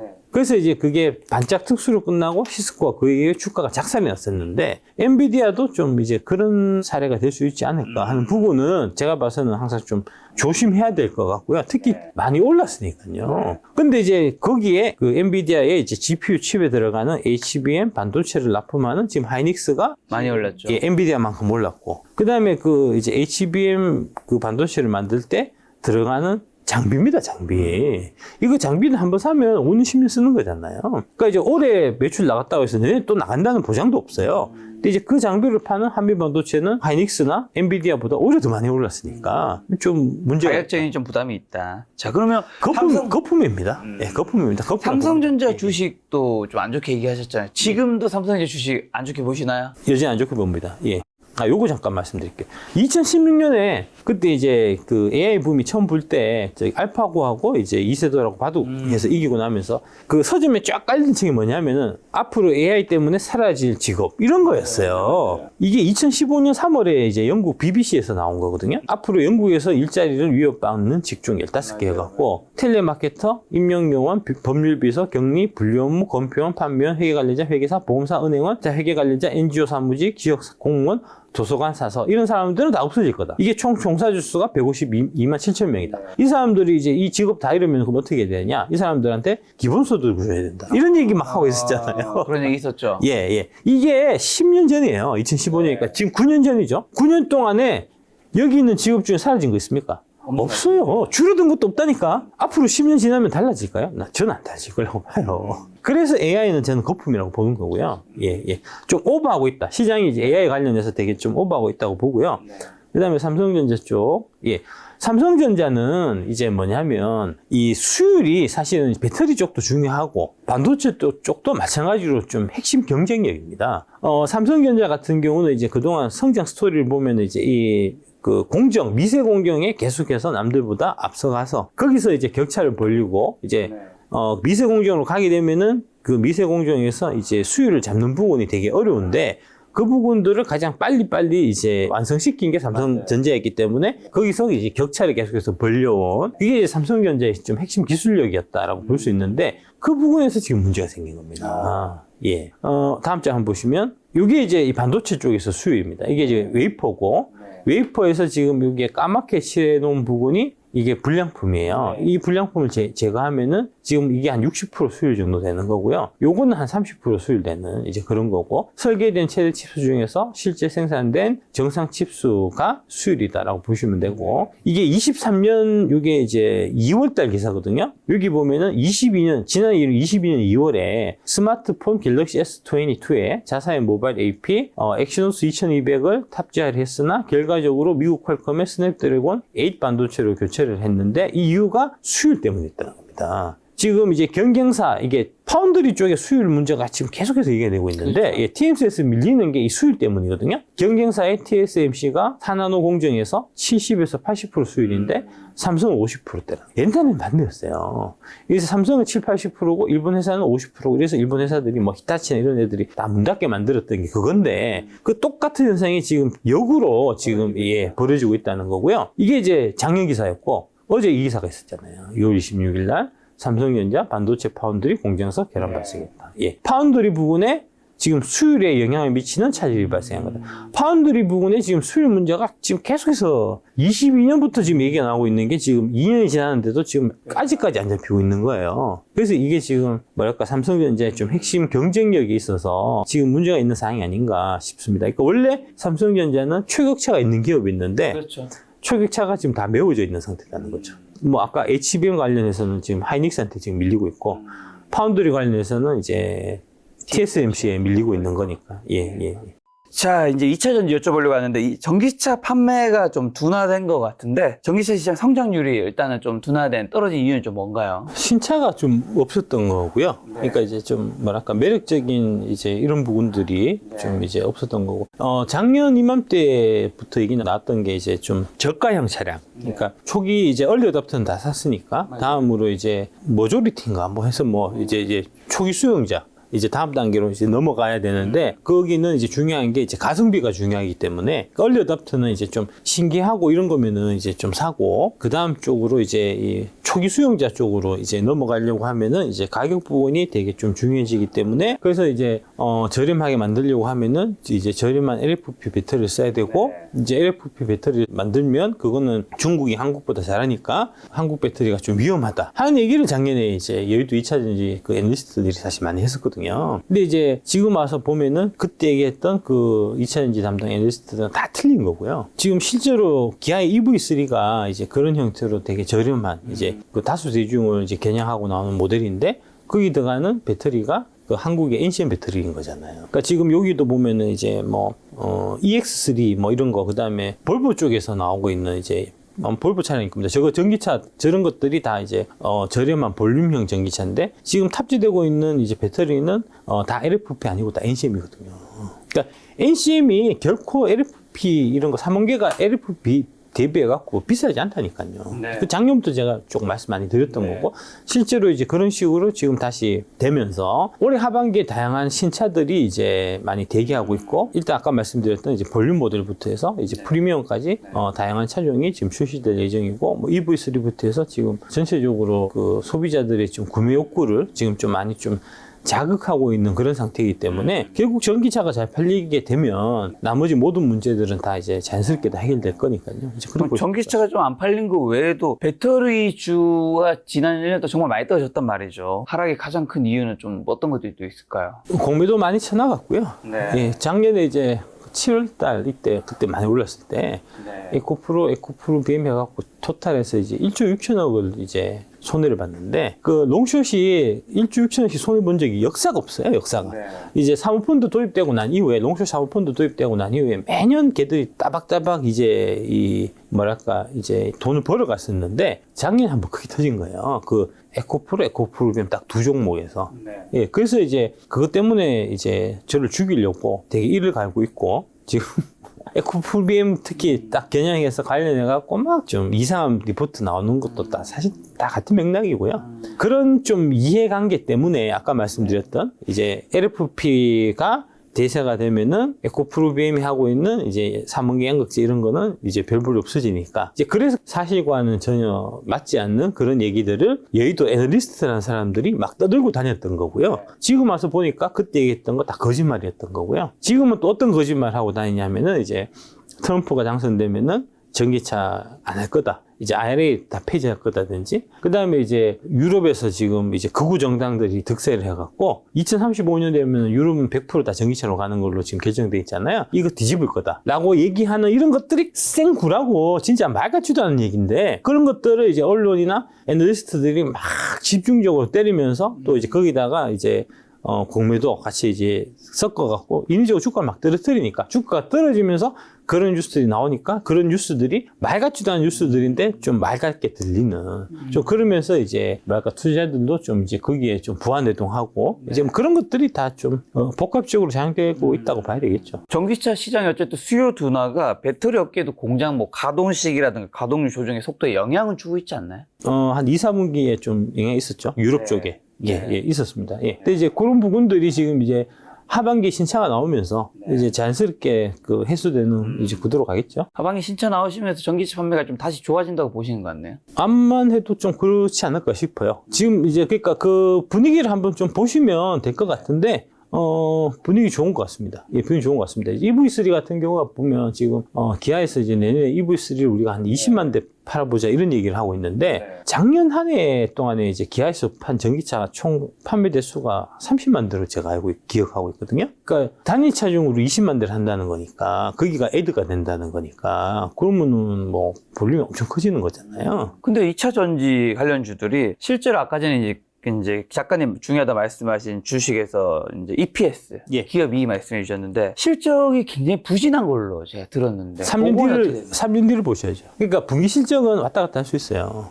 예, 그러니까 3년 뒤를 자꾸 말씀드리는 게 3년 뒤에 그림을 그려야 된다는 겁니다. 예, 3년 뒤에 이 회사가 얼마만큼 성장하고 3년 뒤에 이익이 나고 한 그걸 보고 움직이는 거지. 분기 실적 따라고 분기 실적 나빠갖고 주가 떨어지고 분기 실적 좋아지면 주가 확 올라가고 그렇지 않아요. 그렇게 보면 작년에 이제 반도체 같은 경우는 1년 내내 실적이 나빴거든요. 1년 내내 주가는 올랐습니다. 2차 전지는 작년 이제 하반기 들어갔고 4, 4분기부터 실적이 꺾였는데 4, 4분기 실적 꺾였다고 주가 확 떨어졌잖아요. 그러니까 분기 실적이 나쁘다고 해서 반드시 주가 떨어지는 건 아니거든요. 지금 이제 이 여의도의 이제 롱숏 사모펀드들의 이해관계가 2차 전지 주가를 이제 떨어뜨리는 거에 자기들 이해관계가 맞춰져 있기 때문에 분기 실적이 나쁜 거를 갖고 심소봉대해서 이제 계속해서 이 기업들이 열심히 해갖고 뭐 공장 늘리고 해봐야 이제 이익은 안 늘어. 라고 얘기를 하기 때문에 그리고 그 얘기가 어느 정도 좀 시장에서 먹히기 때문에 이제 주가가 떨어지는 거고요. 장기적인 관점으로 봐야 됩니다. 최근 많이 올랐던 2차 전지 주가 조정 굉장히 많이 겪었는데 지금은 그럼 바닥 찍은 건가요? 언제부터 좀 주가 반등? 바닥은 아무도 알 수 없습니다. 예, 저는 대충 감은 있지만 그 감은 얘기하지 않도록 하겠습니다. 예. 2차 전지 모멘텀 중 하나가 리튬 가격이잖아요. 지금 어떻고 리튬 가격 앞으로 어떻게 될까요? 전기차 판매에 다 연동돼 있다고 보시면 될 것 같아요. 예, 그러니까 하반기에 전기차가 잘 팔리게 되면은 자연스럽게 이제 배터리도 더 팔릴 거고 리튬 가격도 올라갈 거다. 리튬이라는 물건 자체는 이제 공급은 다 이제 되게 제한적으로 딱 픽스가 돼 있기 때문에 수요의 약간의 변화에 따라서 이제 이 가격은 크게 좀 급등할 수도 있고 좀 급락할 수도 있고 하는 이제 그런 거거든요. 그러니까 뭐 그렇게 보시면 될 것 같습니다. 자, 그리고 이제 11월 미국 대선 가까워지고 있잖아요. 미 대선 관련 2차 전지 관련 뭐 리스크 있나요? 리스크는 트럼프 얘기하신 분들 했고요. 쓸데없는 얘기고요.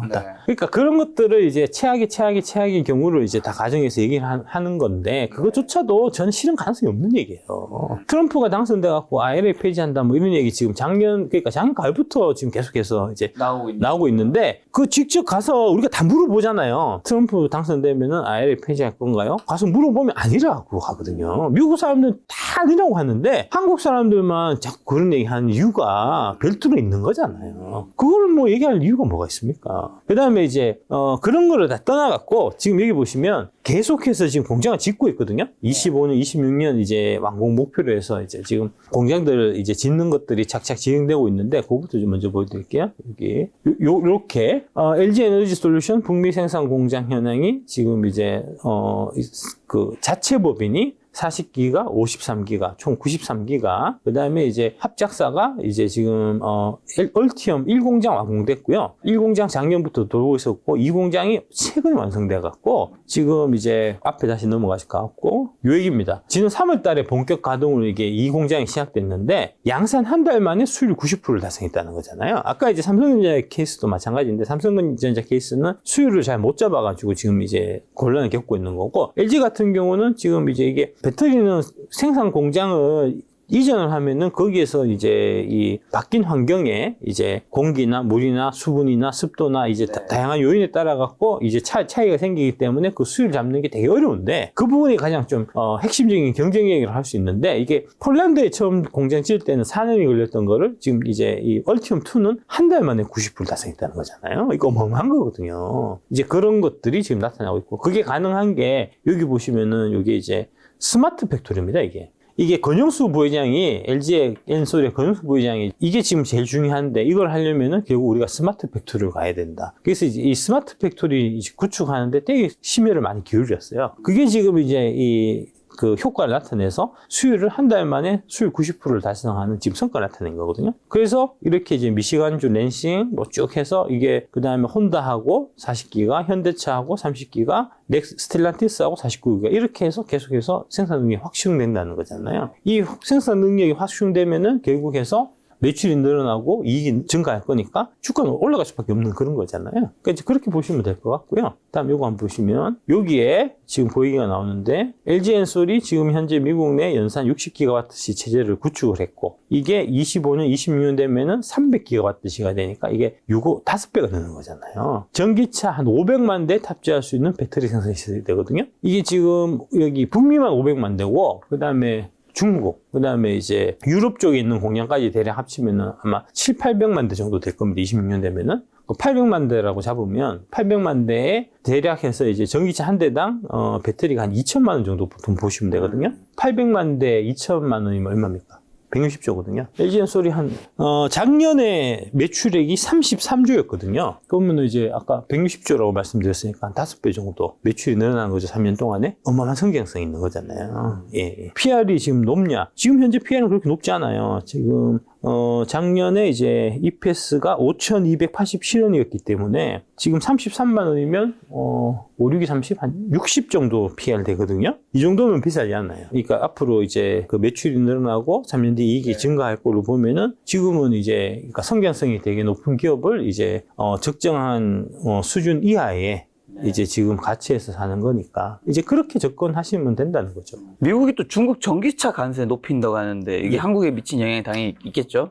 그렇죠. 뭐 그거는 큰 흐름에서 이제 계속 그러니까 2차 전지, 그 다음에 전기차 사업에서 이제 미국, 유럽, 그 다음에 한국 이런 이제 일본까지 포함해갖고 이제 민주진영 국가들이 중국을 배제하려고 하는 이제 그런 큰 움직임에서 나오는 거니까요. 발 못 붙이게 할 겁니다. 그리고 중국 전기차가 굉장히 우리 많은 사람들이 싼 걸로 알고 있는데 실제로는 가격이 싼 게 아니라고요.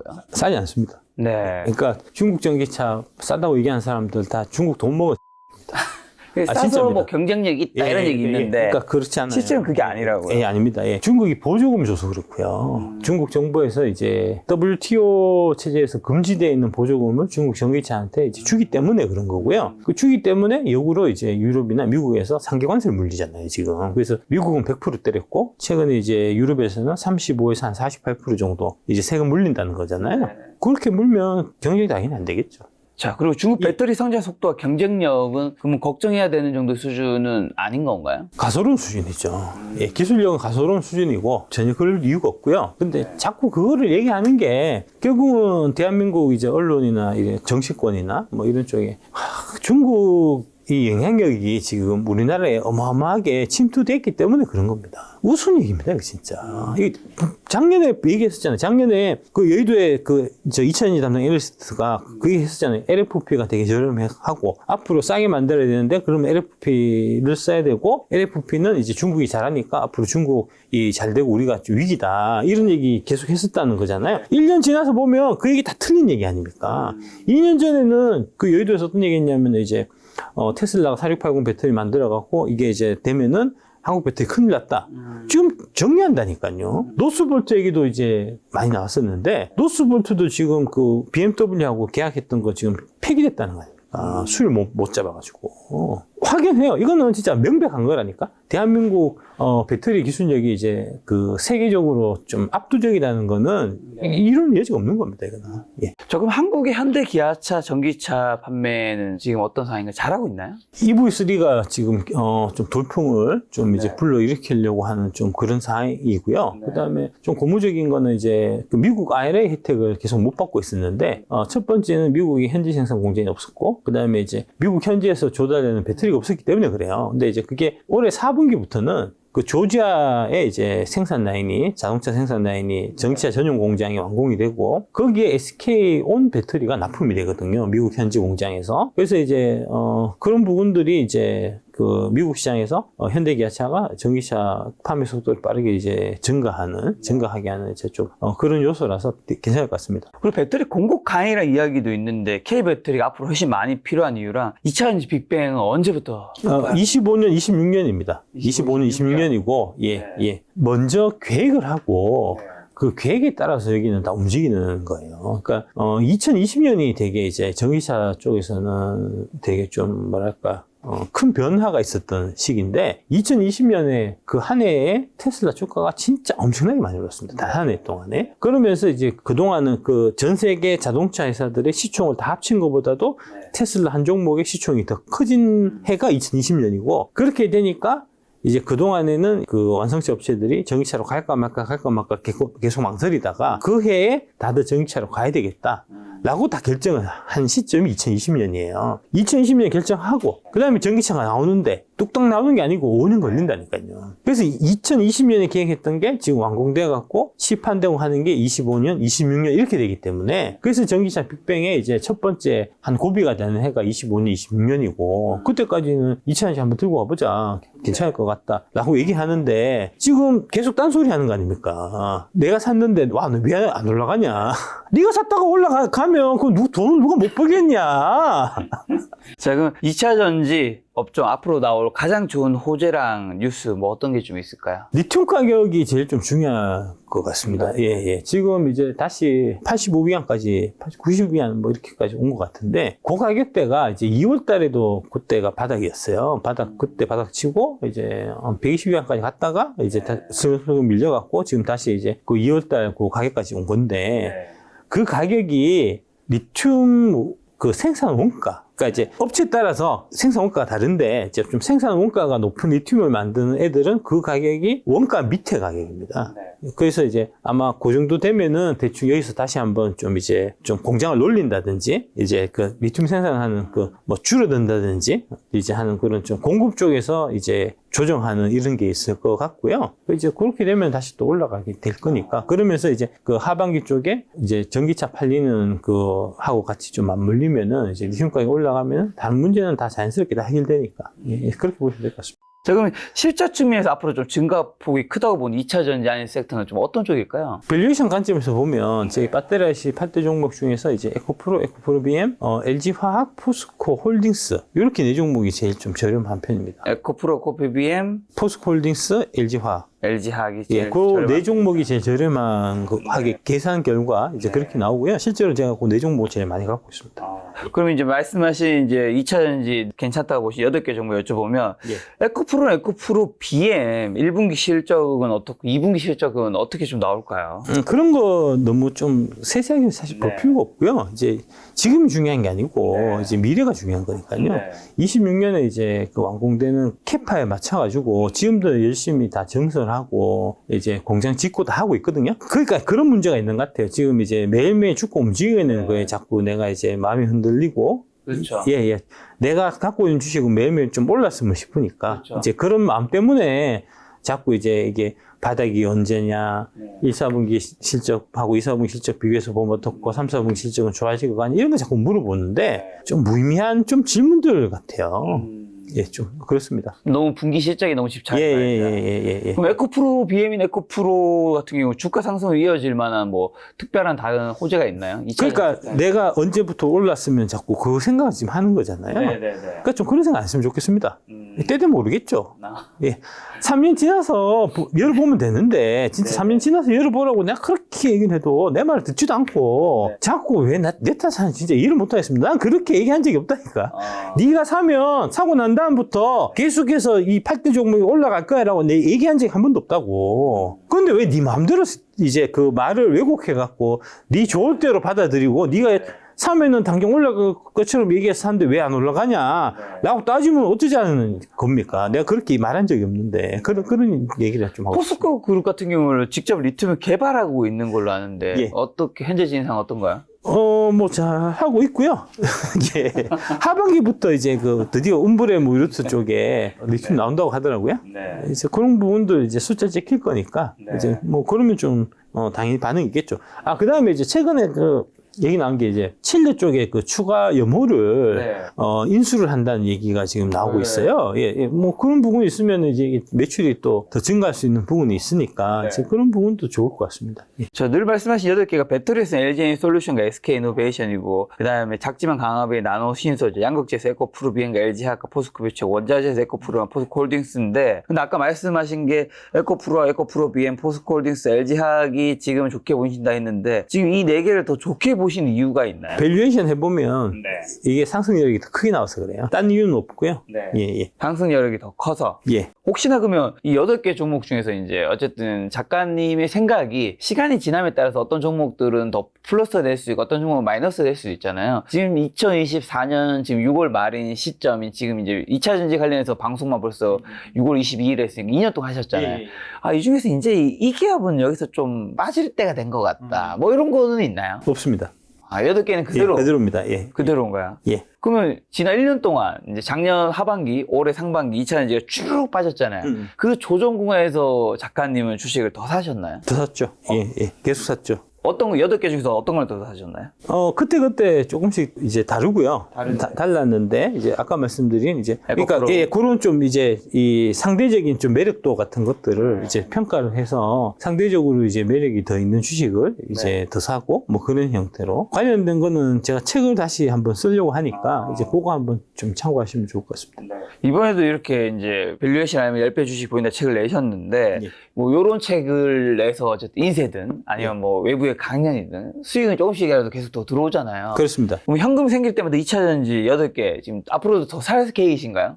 지난달에 6천 샀거든요. 6천만 원치. 예, 6천만 원. 어떤 걸요? 저기 8개 다 나눠서 8개 아니면 중에서 비중이 좀 더. 좀 나눠갖고 네. 이제 그 중에서 포스코 퓨처엠을 제한 7종목.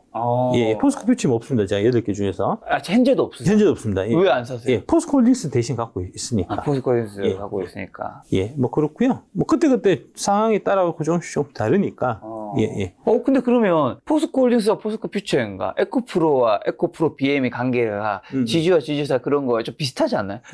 에코프로는 왜 둘 다 예, 사세요? 그렇죠. 이게 좀 매력이, 그러니까, 그러니까 밸류에이션 따라갖고, 처음에 제가 살 때는 에코프로만 샀었고요. 그러니까요. 에코프로 BM 안 샀거든요. 네. 근데 이제 사고 나서 이제 에코프로가 확 올랐고, 에코프로 BM도 이제 그 다음에 오르긴 했지만, 보시듯이 상승률 차이가 나잖아요.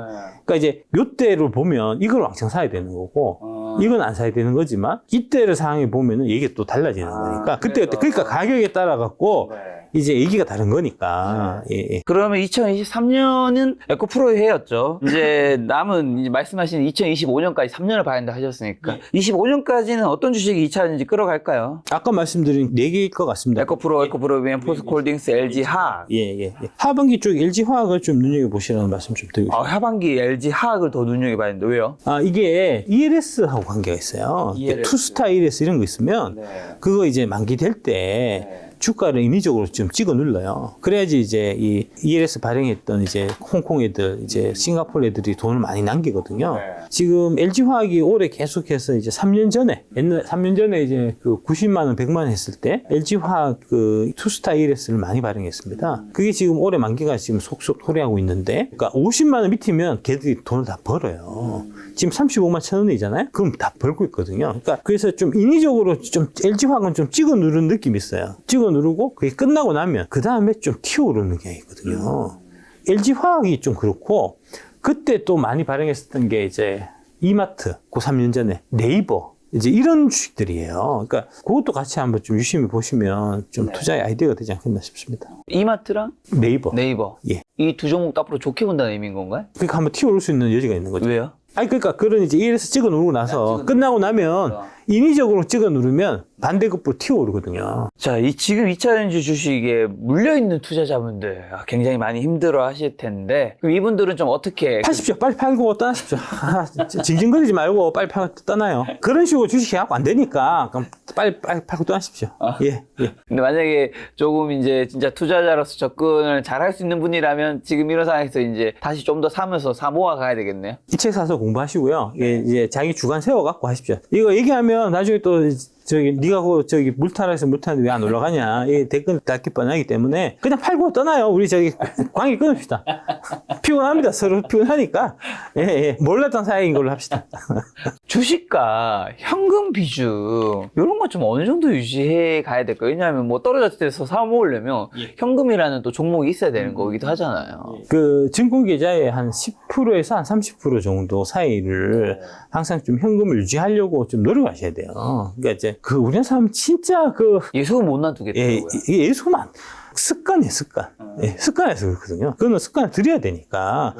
그 10% 30% 왜 남겨두냐고, 그거라도 투자해서 30% 그것도 더 벌어야지.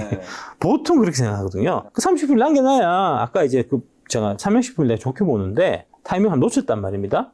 내가 이제, 이렇게 했단 말입니다. 순이익은 3,760배 정도 나올 것 같고 3년 뒤에 한 30배 정도 PR 받을 것 같아. 그러면은 내가 사야 되는데 사고 싶은데 안전마진 가격이 지금 안 된 거잖아요. 50만 원 밑으로 오면은 사야 될 거잖아요. 그러면은 이제 30%를 갖고 있어야죠. 갖고 있다가 이제 유심히 보고 있다가 이게 뭐 또 무슨 악재 나와가지고 이제 요번에 어디 악재 났더라? 뭐 덴마크인가 거기에 이제 불닭볶음면 판매 금지시키고 이제 너무 매워갖고 사람들 죽인다고. 혹시 압니까? 또 미국에 누가 불닭볶음면 먹다가 애가 이제 사망했다든지 이런 것도 나올 수 있잖아요. 예, 그렇게 해서 이제 떨어질 때 사야 되니까. 예, 그러려면은 이제 천천히 써야죠. 예. 이 책에 보면 또 워렌 버핏 이야기가 굉장히 많이 나오는데, 워렌 버핏이 능력 범위에 투자해야 한다는 얘기가 있더라고요. 이 능력 범위를 벗어나는 투자를 사실 또 개인 투자를 많이 하는 것 같아서 이 능력 범위가 뭔지. 그러니까 이런 얘기 하면 이제 아까 로직 제가 말씀드렸잖아요. 3년 후에 이익을 계산해 보자. 근데 이제 해서 예상 PR 곱해보고 해서 이렇게 나와야 된다라고 말씀드리잖아요. 이걸 못 한다니까? 3년 후 이익을 어떻게 볼지 내가 어떻게 아냐. 그런 얘기 하거든요. 그러면 주식 하지 말아야 된다고. 3년 후에 이익을 계산할 수 있는 그게 능력 범위라는 겁니다. 그렇죠. 예, 그러니까 그냥 이게 아무 때나 매출 성장 30%, 영업이익 20% 이거 아무 때 때리는 게 아니에요. 이 산업에 대한 이해하고 이 기업에 대한 이해가 있어야지 이게 영업이익률을 몇 프로 줄 건지 매출은 3년 동안 얼마 성장할 건지를 내가 예상을 추정을 할 수 있단 말입니다. 만약 바이오업계 종사하시는 분이라면 그분이 능력 범위는 바이오업계 투자로 좀 제한할 수도 있는 거고. 그렇죠. 예. 그렇죠. 그러니까 이 3년 후에 이익을 계산할 수 있는, 정확하게 맞출 수는 없어요. 누구도 정확하게 못 맞춥니다. 그렇죠. 하지만 이제 근사치를 맞출 수 있는 그게 능력 범위라고요. 그리고 또 버핏이 말한 위대한 기업의 특징 3가지가 있던데 한 번만 정리해 주신다면요. 넓고 깊은 해자를 이제 갖고 있어야 돼요. 그러니까 가격 결정권이 있어야 된다는 거예요. 그렇죠. 프라이싱 파워가 가장 중요한 건데, 프라이싱 파워가 유지가 되기 위해서는 이제 넓고 깊은 해자가 있어야 된다는 거고요. 그 다음에 이제 그 높은 ROE로 이렇게 이제 넓고 깊은 해자를 갖고 있으면 결국에서 그게 높은 ROE로 나타나고요. 그 다음에 이 높은 ROE를 유지하기 위해서는 우수한 경영진이 있어야 됩니다. 이제 우수한 경영진은 이제 뭐랄까 실력적으로도 그렇고 도덕적으로도 그래야 돼요. 그렇죠. 그러니까 이제 경영진이 땀만 먹고, 만약 예를 들어 갖고 이제 내가 골프를 좋아하는데 내가 이제 프라이빗하게 내 골프를 치고 싶다 하면은 이제 그 자회사 만들어 갖고 골프장 사잖아요. 예. 그러면 ROE가 떨어지거든요. 그렇죠. 그러니까 그런 경영진이 없어야 된다는 거죠.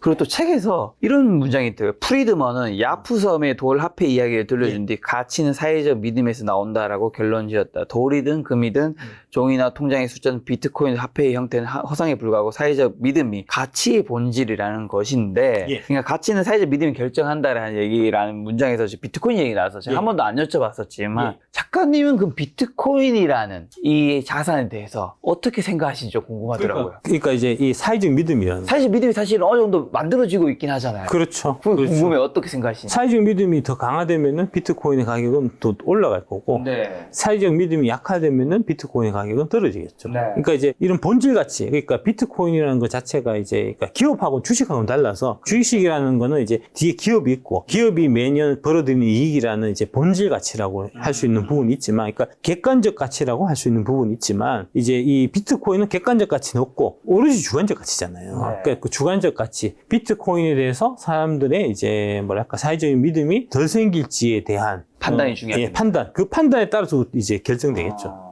예, 그렇게 보시면 될 것 같습니다. 지금 뭐 비트코인을 완전히 또 부정하시는 또 입장 아니에요? 아니요, 저는 그렇진 않습니다. 예, 예, 예. 그러니까 그런 부분이 이제 제 같은 경우는 제가 비트코인은 한 번도 투자 안 해봤고 없는데, 그 부분은 제가 이제 이 뭐랄까 객관적 가치에 좀 이제 그 초점을 맞춰가지고 밸류에이션 하는 이제 이런 훈련을 제가 받은 사람이어갖고 왠지 나하고는 좀 이제 뭐 거리가 거리가 있는 거. 멀지만. 예, 예. 마치 비트코인을 투자하면 내가 이제 그 배교하는 것 같은, 예, 예. 그런 느낌이 들어갖고 사실 안 했던 거고요. 지금은 좀 후회합니다. 조금 해볼 것이 있고, 이제, 그러니까 이 완전 주관적인 가치만 좀 있는 이제 그런 형태인데, 비트코인 같은 경우는, 그 부분이 어떤 식으로, 시장 참가자들의 마음이 변할까 하는 부분을 이제 예측을 해야 되는 부분이니까 상대적으로 좀 더 어려운 부분이 있겠죠. 저는 오랜만에 작가님 모시고 작가님 신간책 밸류에이션 하면 10배 주식이 보인다 책 이야기도 듣고 2차전지 주식 이야기도 들었는데 2차전지 하락이 불안하는 개인 투자자분들에게 뭐 관계 끊자는 그런 얘기 마시고 마지막으로 투자 조언 한마디만 좀 주고 가신다면요. 이거 책 한번 읽어보십시오. 책 한번 읽어보시고 불안한 이유는 다른 데 있는 게 아니고요. 내 투자 철학이 없어서 그래요.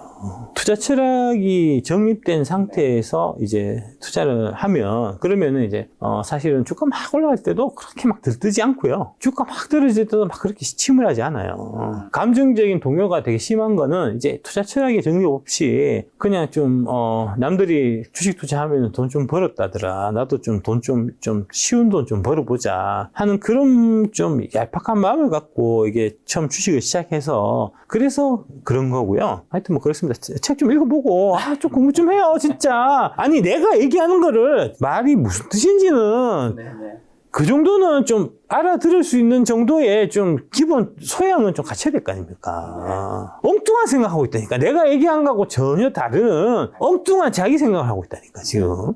어쨌든 작가님의 말씀은 2차전지 빅뱅은 2025년에 오니까 그때 가서 욕을 할 거면 제대로 하고 그때 욕을 하는 아니요, 거 받아들이겠다. 여러분들이 사고 당신이 산 시점부터 3년이라고요. 그 얘기도 계속 해도 진짜 아니 그러면 내가 이따가 1년, 2년 안 사고 있다가 3년째 사서 그럼 벌면 되겠네 이러고 있다고 지금. 네가 산 시점부터 3년이라고. 네가 산 시점부터 3년. 알겠습니다. 좀 말귀 좀 알아들어라 좀. 진짜. 아니 근데 한 가지 그 의문이 예. 아까 25년, 6년이 되게 중요하다고 했는데 그래도 25년에 뭔가 딱 사신 분은 3년이면 28년이잖아요. 그래 25년 사면 28년이죠. 당연히 반영이 되잖아요. 미리 움직이잖아요. 25년 돼갖고 이제 어느 정도 이게 그 왁구가 갖춰지고 하면 그러면은 그때 당연히 그 전에 미리미리 주가가 움직여갖고 가는 거지. 25년에 공장 완공된다고 그러면 25년 7월 1일날 공장이 완공된다. 그러면 25년 6월 31일까지는 주가 하나도 안 움직이다가 공장 완공된 7월 1일부터 주가 움직였냐고. 그게 당연한 얘기 아니냐고. 그걸 물어보고 있냐고 진짜. 화내지 마시고. 진짜 빡쳐. 당신이 산 시점부터 3년이라고요. 당신이 산 시점부터 3년이 자꾸 연장되는 게 아니고 네가 산 시점부터 3년이라고 몇 번 얘기하냐고. 내가 산 시점부터 3년이다. 예. 유념하도록 하겠습니다. 예, 3년 안 들고 갈 거면 아예 이제 이런 밸류에이션에 이제 관련된 접근 자체를 안 해야 됩니다. 3개월, 6개월 안에 승부 볼 거면 차트 공부를 하셔야 되고 수급 공부를 하셔야 되고 뭐 다른 기타 다양한 이제 잡지식을 익히셔야 되고 이 밸류에이션을 활용한 투자는 3년 안에는 승부가 안 나기 때문에 때문에 무조건 3년은 갖고 간다고 생각하고 접근하셔야 된다고요. 이게 투자 투기라고 하면 사람들은 투기 무조건 잘못된 거라 생각하는데 또 작가님 책에 보면 예, 투기를 하지 말라고 하는 건 아니에요. 썩지 말라. 이게 썩지 말라는 겁니다. 자, 작가님과 또 다음번에 2차인지 좋은 콘텐츠가 만들어 보도록 하겠습니다. 오늘 만날 손님은 박순희 작가님이었습니다. 지금까지 여러분 소중한 시간 함께 해주셔서 정말 감사합니다. 오늘도 김 작가였습니다. 네, 고생 많으셨습니다. 예.